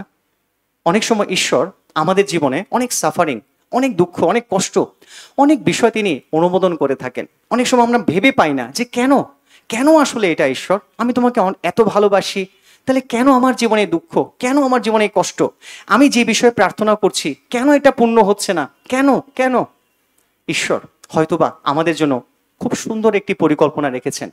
ঈশ্বর প্রত্যেকটি পরিত্রাণপ্রাপ্ত সন্তানের জন্য তার একটি পরিকল্পনা থাকে এবং প্রত্যেককে তিনি প্রশিক্ষণের মধ্য দিয়ে নিয়ে যান। ইসরায়েল জাতিকে যেমন নিয়ে গিয়েছিলেন, আমাদেরকেও তিনি প্রশিক্ষণের মধ্য দিয়ে নিয়ে যান। এই প্রশিক্ষণের মধ্য দিয়ে তিনি আমাদেরকে শক্তিশালী করেন। ঈগল পাখি, সেই বাচ্চা পাখিকে যদি ফেলে দেওয়া না হতো তাহলে সে কখনোই উড়া শিখতো না, কখনোই উড়া শিখতো না। যদি ঈশ্বর আমাদেরকে এই কঠিন পরিস্থিতির মধ্য দিয়ে না নিয়ে যান তাহলে আমরা কখনোই পরিপক্ক হতে পারবো না, শক্তিশালী হতে পারবো না। এই জন্য ঈশ্বর তিনি আমাদের জীবনে অনেক কিছু অ্যালাউ করেন, দুঃখ, কষ্ট, সাফারিং না, অনেক কিছু অনুমোদন করেন। আপনি দেখেন প্রত্যেকটা বিশ্বাসীর জীবন দেখেন, অব্রাহামের জীবনে যখন ঈশ্বর অব্রাহামকে বললেন যে হারন থেকে উর থেকে কনান না, তিনি চলে আসলেন। চলে আসার সাথে সাথে দুর্ভিক্ষ শুরু হয়ে গেল, কষ্ট শুরু হয়ে গেল, সাফারিং শুরু হয়ে গেল না। যখন ঈশ্বর দাউদকে রাজা হিসেবে মনোনীত করলেন, কবে তিনি রাজা হয়েছিলেন? 10 বছর পরে। এই 10 বছর শৌল তাকে তন্ন তন্ন করে খুঁজেছিলেন, তন্ন তন্ন করে তাকে মারার জন্য ধাওয়া করেছিলেন। দাউদ এই 10 বছর তিনি দীর্ঘ সহিষ্ণুতার সাথে তিনি পার করেছেন। ঈশ্বরকে তিনি কতটা ভালোবাসেন, ঈশ্বরের বাক্যকে তিনি কতটা প্রাধান্য দেন, এই দাউদ তিনি দেখিয়েছিলেন। প্রত্যেকটা বিশ্বাসীর জীবনে দুঃখ ছিল, কষ্ট ছিল, সাফারিং ছিল, প্রশিক্ষণ ছিল। এই প্রশিক্ষণ ছাড়া, এই সাফারিং ছাড়া আসলে আমরা কখনোই শক্তিশালী হতে পারবো না। এই কারণে ঈশ্বর বিশ্বাসীদের জীবনে তিনি অনুমোদন করে থাকেন, ঠিক যেভাবে ইসরায়েল জাতিকে তিনি মরু প্রান্তরের মধ্য দিয়ে নিয়ে গিয়েছিলেন। যখনই সাফারিং আসে, দুঃখ আসে, কষ্ট আসে, সেই সময় তারা যেটা করেছিল, কমপ্লেইন করেছিল। তাদের করা উচিত ছিল ঈশ্বরের উপর নির্ভরতা, যে ঈশ্বর এই সাফারিং, এই কষ্ট, এই দুঃখ, যেহেতু মিশরের সাগরকে তুমি 2 ভাগ করেছো এবং আমাদেরকে সেই মিশরের রাজার থেকে বের করে এনেছো, তার মানে অবশ্যই উপযুক্ত সময়ে তুমি আমাদের সব কিছুর যোগান দেবে।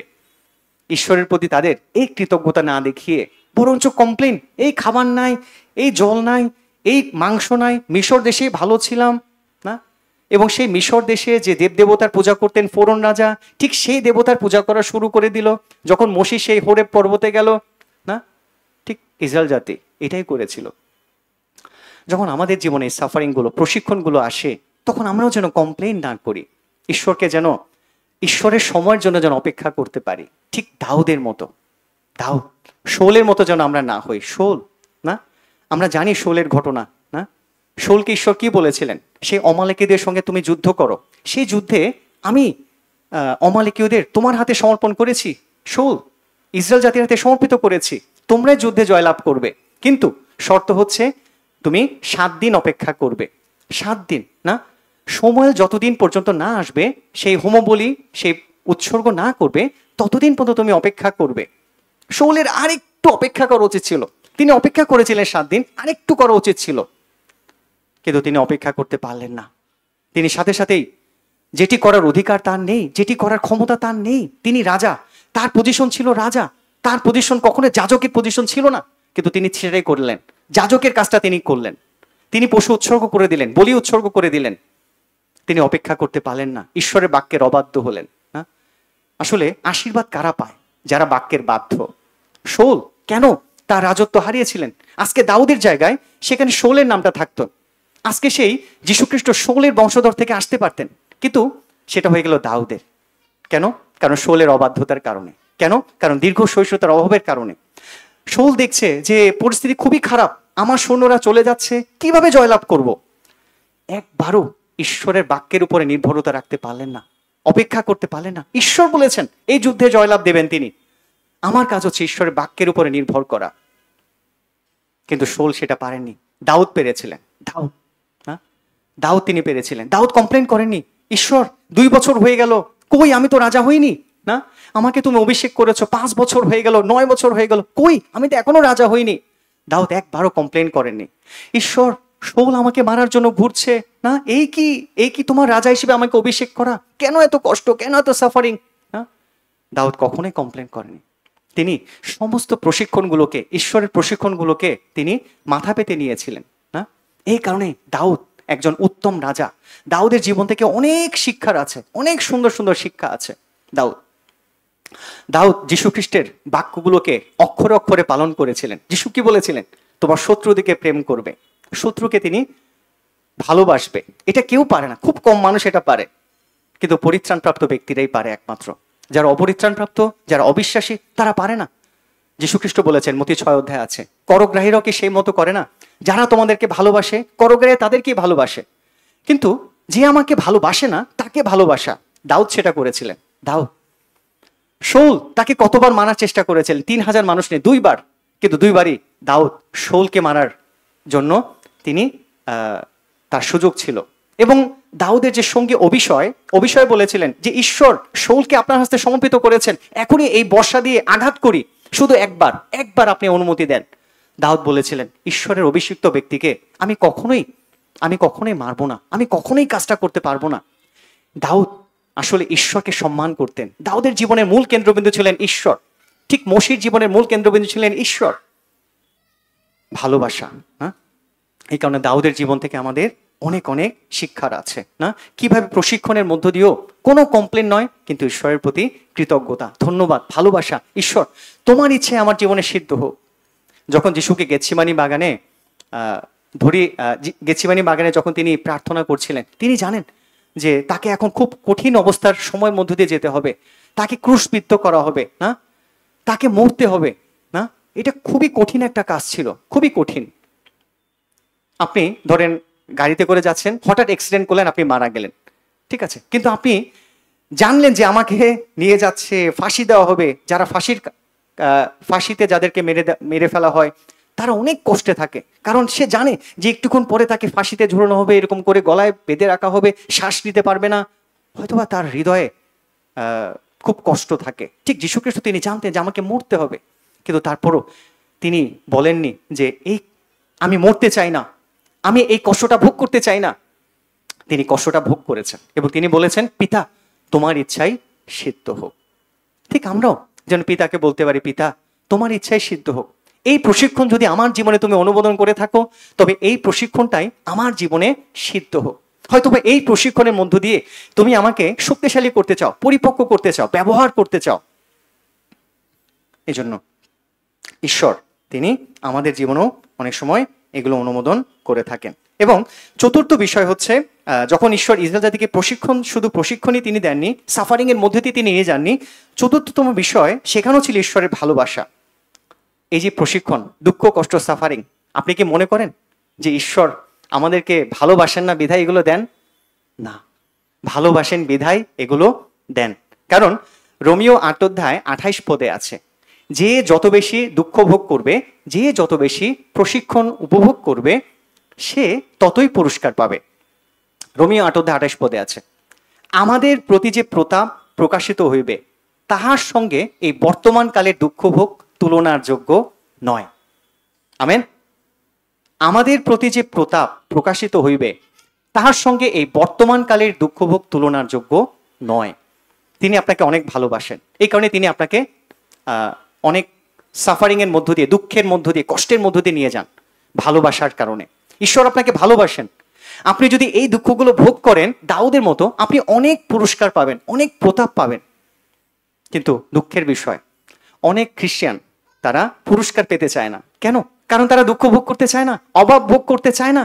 ঠিক ইসরায়েল জাতির মতো না, খাবার নেই, এইটা নেই, সেটা নেই, ঈশ্বরকে কমপ্লেইন।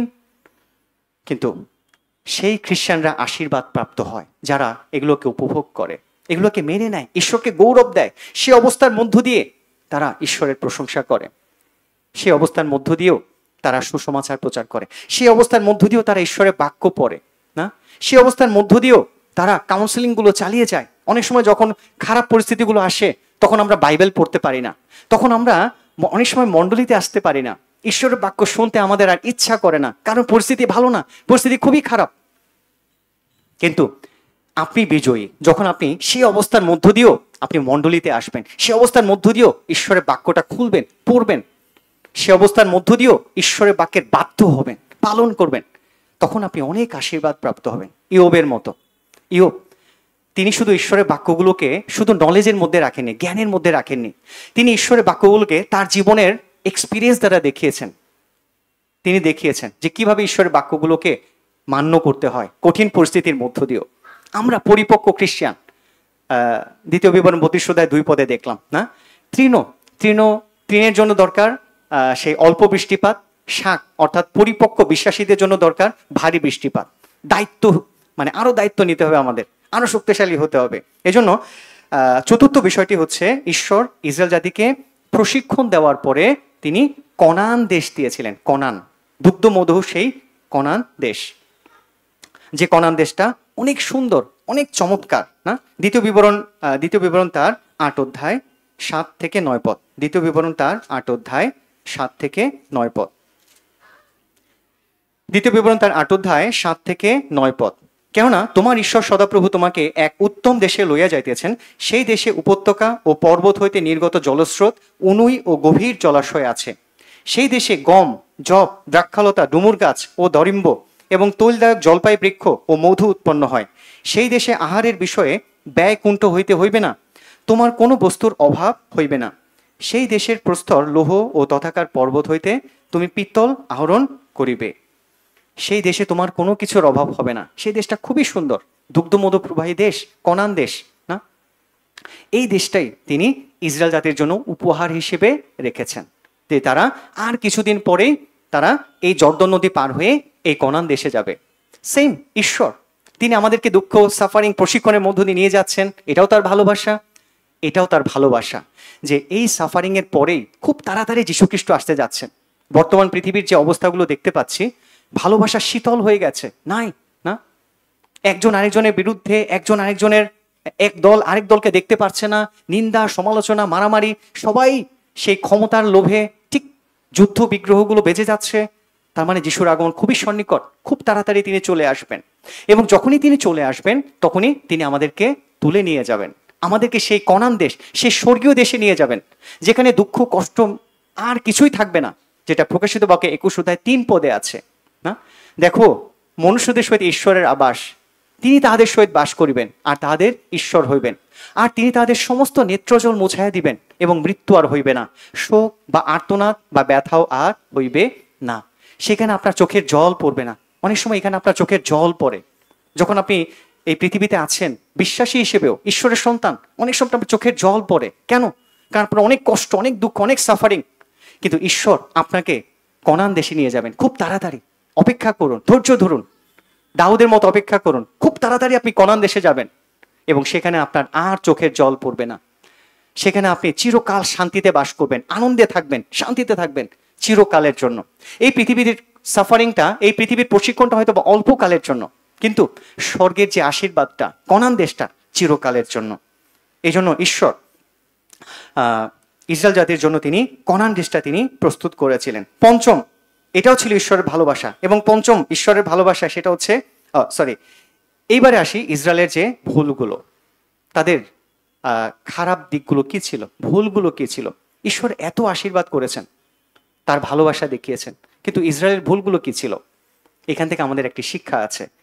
দ্বিতীয় বিবরণ 32 অধ্যায় ফিরে যাই, 15 থেকে 18 পদ। দ্বিতীয় বিবরণ 32 অধ্যায় 15 থেকে 18 পদ। দ্বিতীয় বিবরণ 32 অধ্যায় 15 থেকে 18 পদ খুবই গুরুত্বপূর্ণ। কিন্তু যিশুরন হৃষ্টপুষ্ট হইয়া পদাঘাত করিল, তুমি হৃষ্টপুষ্ট স্থূল ও তৃপ্ত হইলে, অমনি সে আপন নির্মাতা ঈশ্বরকে ছাড়িল, আপন পরিত্রাণের শৈলকে লৌহ জ্ঞান করিল। তাহারা বিজাতীয় দেবগণ দ্বারা তাহার অন্তর্জ্বালা জন্মাইল, ঘৃণার্য বস্তু দ্বারা তাহাকে অসন্তুষ্ট করিল। তাহারা বলিদান করিল ভূতগণের উদ্দেশ্যে, যাহারা ঈশ্বর নয়, দেবগণের উদ্দেশ্যে, যাহাদেরকে তাহারা জানত না, নূতন নবজাত দেবগণের উদ্দেশ্যে, যাহাদেরকে তাহাদের পিতৃগণ ভয় করিত না।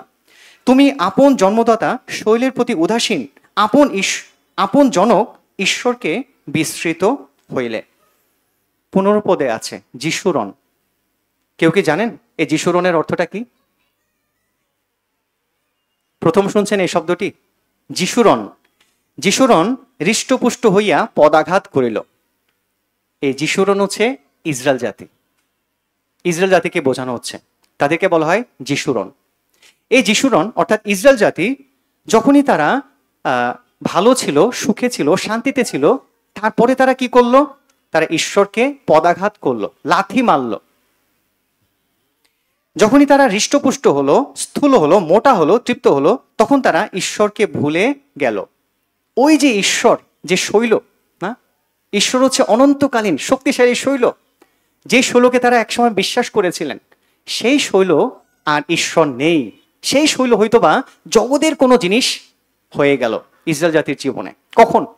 যখন তারা অনেক সুখে ছিল, শান্তিতে ছিল, হ্যাঁ, তারপরে তারা ঈশ্বরকে লাথি মারল, পদাঘাত করলো, না, অন্য দেবগণের পিছনে তারা চলে গেল। আপনি যদি বিচার কর্তৃগণটা পড়ে দেখেন, বিচার কর্তৃগণ, সেখানে দেখবেন যে ইসরায়েল জাতি 5 বছর ঠিক আছে, আবার পরবর্তী 4 বছর তারা দেবতার পূজা করছে। 3 বছর ঠিক ছিল, আবার অন্য দেবতা। ঠিক এভাবেই তারা ঈশ্বরকে তারা ত্যাগ করছিল, ধরছিল, ত্যাগ করছিল, ধরছিল। ঈশ্বরের বাক্যের আংশিক বাধ্য হচ্ছিল, আবার আংশিক অবাধ্য হচ্ছিল। ঈশ্বর শোলকে কি বলেছিলেন? যখন তুমি সেই পলিস্ট্রিদেরকে মারবে, তখন শিশু থেকে শুরু করে হৃষ্টপুষ্ট গরু বাছর থেকে শুরু করে সবগুলোকে ধ্বংস করবে। শোল আংশিক বাধ্য হয়েছিলেন, আংশিক অবাধ্য হয়েছিলেন। শোল কি করেছিলেন? হ্যাঁ, মেরেছিলেন। পলিস্ট্রিদেরকে তিনি মেরেছিলেন, কিন্তু তিনি অবাধ্য হয়ে, ঈশ্বরের বাক্যের অবাধ্য হয়ে তিনি কি করেছিলেন? হৃষ্টপুষ্ট গরু বাছরগুলোকে এনে ঈশ্বরের উদ্দেশ্যে বলিদান করার জন্য, খুশি করার জন্য তিনি সেগুলো বাঁচিয়ে রেখেছিলেন। আংশিক অবাধ্যতা মানে সম্পূর্ণ অবাধ্যতা। ধরুন আপনি আংশিক বাধ্য হয়েছেন আর আংশিক অবাধ্য হয়েছেন, এটাকে ঈশ্বর ধরে নেবেন পুরো অবাধ্য, পুরোটাই অবাধ্য। ঠিক ইসরায়েল জাতির অবস্থা ছিল তাই। তারা কখনো বাধ্য ছিলেন, কখনো অবাধ্য ছিলেন, কখনো অবাধ্য ছিলেন, আবার কখনো বাধ্য ছিলেন। ঈশ্বর দেখতে চেয়েছিলেন সম্পূর্ণ বাধ্যতা, ঠিক দাউদের মতো, প্রেরিত পৌলের মতো। যখনই প্রেরিত পৌল পরিত্রাণ পেয়েছেন, তিনি বাধ্য হয়েছিলেন, বাধ্য, আর অবাধ্যতার জীবন তিনি কাটাননি। সে পূর্বের অবাধ্যতার জীবন তার আর ছিল না। ঠিক পরিত্রাণ পাওয়ার পরে ঈশ্বর আমাদের জীবনেও ঠিক এই বাধ্যতা চান, আংশিক নয়, তিনি সম্পূর্ণ বাধ্যতা চান। কেন সেই সলোমন রাজার পতন হয়েছিল? কেন সলোমন রাজার শুরুটা ভালো ছিল, শেষটা ভালো ছিল না? কেন? কারণ দাউদ মরার আগে সলোমনকে বলেছিলেন, সলোমন, ঈশ্বরের বাক্যকে সব সময় স্মরণে রেখো। দাউদ বলে যাননি যে ধন দৌলত গাড়ি বাড়ি এগুলোকে সবসময় জীবনের সঙ্গে রেখো, এগুলোই তোমাকে উন্নতির পথে নিয়ে যাবে, না। দাউদ বলেছিলেন ঈশ্বরের বাক্যকে সবসময় সামনে রেখো, এই বাক্যকে সবসময় তোমার হৃদয়ে রেখো, তাহলে তুমি সাকসেসফুল হবে। সলোমন তাই করেছিলেন, কিন্তু দুঃখের বিষয় কন্টিনিউ করতে পারেননি।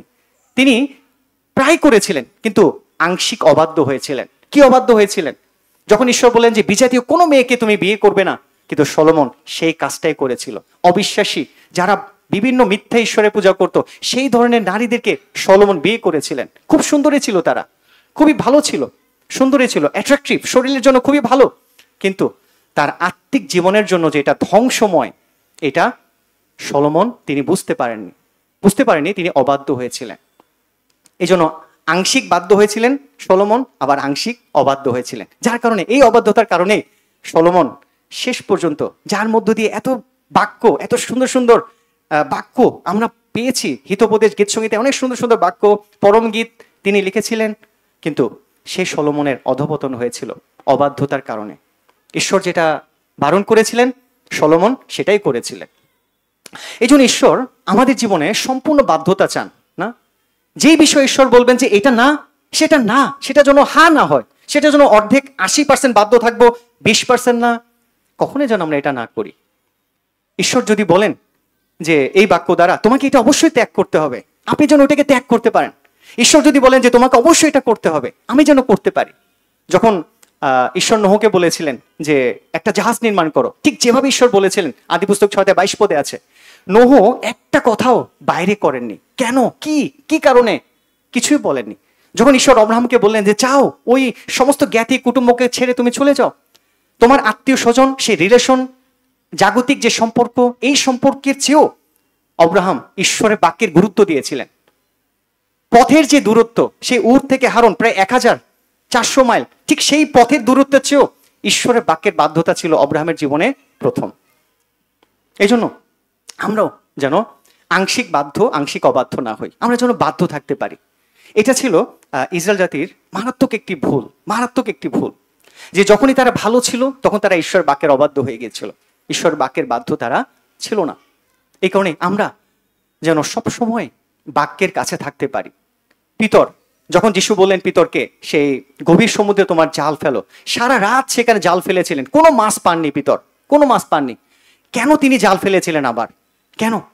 কারণ যীশুখ্রিস্ট পিতরের নৌকায় বসে প্রচার করছিলেন, তিনি বাক্য শুনছিলেন মন দিয়ে, আর তিনি বুঝতে পেরেছিলেন যীশুখ্রিস্ট তিনি সাধারণ কোনো মানুষ নয়। আর এই কারণে যদিও সারা রাত আমি সেখানে একই জায়গায় মাছ জাল ফেলেছি, কিন্তু তারপরও প্রভু আপনার কথায় আমি জাল ফেলবো। দেখুন বাধ্যতার আশীর্বাদ কি, যখনই জাল ফেললো তিনি তার জীবনে এত এত মাছ পাননি যে মাছটা তিনি সেদিন পেয়েছিলেন। এটা হচ্ছে বাধ্যতার ফল না। যখন আপনি কোনো জিনিসে বাধ্য হতে চান, বাধ্য হতে যাবেন, তখন হয়তোবা সেটা মনে হতে পারে যদি এটা আমি বাধ্য হই তাহলে আমার কি হবে না, যদি আমি এই বাক্যটার বাধ্য হই না। ঈশ্বর যদি বলেন যে তোমাকে সত্য মণ্ডলীর সঙ্গে যুক্ত থাকো, ঈশ্বর যদি এই কথা বলেন, তাহলে আপনাকে অবশ্যই সত্য মণ্ডলীর সঙ্গে যুক্ত থাকতে হবে। সেটা যে কোনো পরিস্থিতির হোক, যাই কিছুই হোক না কেন, ঈশ্বর সেই রেজাল্টটা পরিবর্তন করে দিবেন। আপনি মনে করছেন যে আমি যদি এই বাক্যে বাধ্য হই তাহলে তো নিশ্চয়ই নির্ঘাত মৃত্যু, হয়তোবা এটার ফল ভালো হবে না, কিন্তু আপনি যদি বাধ্য হন আশীর্বাদ পাবেন।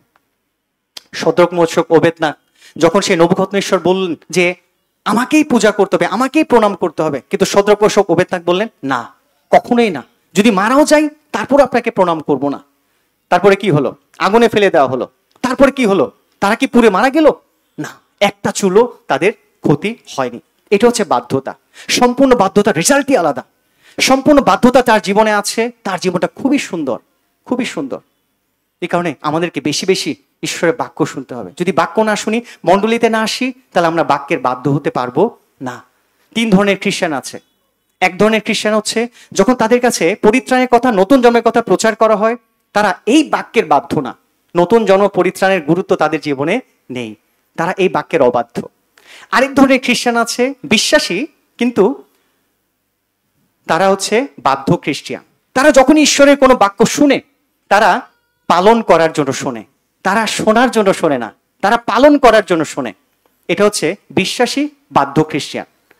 আরেক ধরনের খ্রিস্টান আছে 3 নম্বর খ্রিস্টান, তারা পালন করার জন্য শোনে না, তারা শুধু শোনার জন্য শোনে।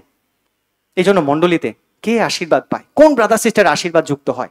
যারা পালন করার জন্য শোনে, যারা শোনার জন্য শোনে না, যারা পালন করার জন্য শোনে। তখন আপনি একটা বাক্য শুনলেন আজকে, এই বাক্যটাকে যখন আপনি পালন করবেন তখনই ঈশ্বরের আশীর্বাদ আপনি দেখতে পারবেন। আর যদি পালন না করেন তাহলে আপনি শুধু শুনবেন আর চলে যাবেন, শুধু শুনবো আর আমরা চলে যাব। ইসরায়েল তারা অবাধ্য, আংশিক বাধ্য, আংশিক অবাধ্য। আমরা যেন সম্পূর্ণ বাধ্য হতে পারি। এই জন্য ঈশ্বর ইসরায়েল জাতিকে শাস্তি দিয়েছিলেন, এটাও তার ভালোবাসা। দ্বিতীয় বিবরণ তার 32 অধ্যায় 19 থেকে 25 পদে আছে, আমি এটা যাচ্ছি না। ঈশ্বর ইসরায়েল জাতিকে পুনরুদ্ধার করেছেন, দ্বিতীয় বিবরণ তার 32 অধ্যায় 39 পদে আছে। এখানেও ঈশ্বরের ভালোবাসা, তার মানে সব জায়গায় ঈশ্বরের ভালোবাসা। এই জন্য আসুন প্রিয় ভাই বোন, আমরা যেন ঈশ্বরের এই ভালোবাসাটাকে উপলব্ধি করতে পারি, যে ঈশ্বর তিনি আমাদেরকে কত ভালোবেসেছেন। জন্মগ্রহণ করার পর থেকে, পরিত্রাণ দেওয়ার পর থেকে, জাগতিকভাবে আজকের দিন পর্যন্ত, এ কারণে তিনিও আমাদের ভালোবাসাটা দেখতে চান। পিতরকে যিশু বলেছিলেন, তুমি কি আমাকে প্রেম করো, তুমি কি আমাকে ভালোবাসো? আজকে যিশু একই প্রশ্ন আমাকে করছেন, আপনাকে করছেন। তিনি আপনাকে তার সমস্ত ভালোবাসা দেখিয়েছেন। তিনি কি এই প্রশ্নটা করতে পারেন না? তার কি এই রাইটটা নাই যে তুমি কি আমাকে ভালোবাসো? এই প্রশ্নটাকে তিনি আপনাকে করতে পারেন না? আপনি কি উত্তর দেবেন? আমি আসলে কি উত্তর দেব? হ্যাঁ প্রভু, আমি তোমাকে ভালোবাসি। যদি আপনি এটাই বলেন, যদি আমি এটাই বলি, তাহলে আমি এই কাজটাই করব, যে প্রভু তুমি আমাকে যা বলবে আমি তাই করব। সেটা যদি আমার ইগোর বিরুদ্ধে হয়, সেটা যদি আমার চিন্তার বিরুদ্ধে হয়, সেটা যদি আমার পরিস্থিতির বিরুদ্ধে হয়, আমি সেটাই করব। আমেন। তাই মোশি মৃত্যুর আগ পর্যন্ত তিনি ঈশ্বরকে তার জীবনের কেন্দ্রবিন্দুতে রেখেছিলেন। আমরাও যেন শেষ জীবন পর্যন্ত, মৃত্যুর আগ পর্যন্ত যেন ঈশ্বরকে আমাদের জীবনের কেন্দ্রবিন্দু হিসেবে রাখতে পারি। আপনার সন্তান আপনাকে যখন দেখবে যে আপনি ঈশ্বরকে রেখে মারা গিয়েছেন, আপনার জীবন ছিল ঈশ্বর কেন্দ্রিক, তখন আপনার সন্তান আপনাকে দেখে একজন বিশ্বস্ত সন্তান হবে। আপনার সন্তান আপনাকে অনুসরণ করবে, আমার সন্তান আমাকে অনুসরণ করবে। এখানে আমাদের জীবন খুবই গুরুত্বপূর্ণ। আমাদের জীবনের উপর নির্ভর করছে আমাদের ফিউচার, আমাদের ভবিষ্যৎ, আমাদের পরবর্তী বিশ্বাসীর যে জেনারেশন আছে তারা। এই জন্য আসুন আমরা ঈশ্বরকে ভালোবাসি। তিনি আমাদেরকে যেভাবে ভালোবেসেছেন, ঠিক আমরাও যেন তাকে এভাবে ভালোবাসতে পারি। দ্বিতীয় বিবরণ 32 অধ্যায়, ইসরায়েল জাতির প্রতি ঈশ্বরের প্রেম এবং আমাদের প্রতি ঈশ্বরের প্রেম। আমেন। তাই আসুন আমরা প্রার্থনা করি এবং যেন ঈশ্বরের বাক্যের বাধ্য হতে পারি। ঈশ্বর যেন আমাদেরকে আশীর্বাদ করেন। আসুন প্রার্থনা করি।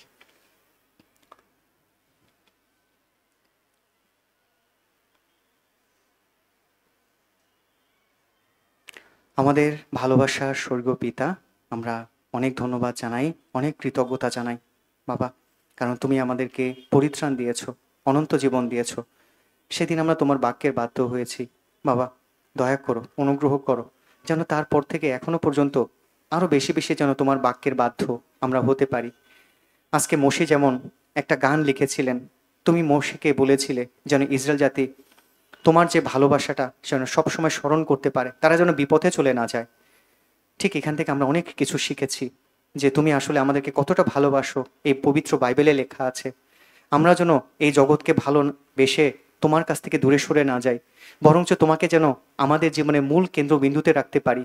যেভাবে মোশি, অব্রাহাম, দাউদ, যেভাবে প্রেরিত পোল, পিতর, প্রত্যেকটা বিশ্বাসীরা, যেভাবে শিমিয়ন, যেভাবে শিমশন, যেভাবে সেই গিদিয়ন, যেভাবে সে জিপ্তহ, সমস্ত বিশ্বাসীরা যেভাবে এলিও রেখেছিলেন, আমরাও যেন সেভাবে রাখতে পারি। বাবা আমাদেরকে একটু সাহায্য করো, কারণ আমরা এই বর্তমান সময়ে অনেক অনেক আকর্ষণীয় এই পৃথিবীর মধ্যে আছি। অনেক সময় আমরাও লালায়িত হয়ে দুর্বলের মধ্যে পড়ে আমরা তোমার চেয়েও সেই জিনিসগুলোকে অনেক ভালোবেসে ফেলি। আমরা অনেক সময় তোমার বাক্যের বাধ্য হতে পারি না, আমরা আংশিক বাধ্য হই এবং আংশিক অবাধ্য হই, ঠিক শৌলের মতন। বাবা আমাদেরকে দয়া করো যেন আমরা দাউদের মতো হতে পারি। বাবা তুমি আমাদেরকে সাহায্য করো যেন তোমাকে ভালোবাসতে পারি, এবং যদি তোমাকে ভালোবাসি তবে অবশ্যই মণ্ডলীকে ভালোবাসবো। যদি তোমাকে ভালোবাসি তবে অবশ্যই আমরা আমাদের ব্রাদার সিস্টারদেরকে ভালোবাসো। যদি তোমাকে ভালোবাসি অবশ্যই সে হারানো আত্মাদেরকে ভালোবাসবো। যদি আমরা তোমাকে ভালোবাসি অবশ্যই তোমার বাক্য যা শুনেছি তা পালন করব। তুমি আমাদেরকে সাহায্য করো সেই বাক্য পালন করতে। এই প্রার্থনা আমাদের ত্রাণকর্তা মুক্তিদাতা প্রভু যীশু খ্রিস্ট তোমার পবিত্র নামে চাই। আমেন।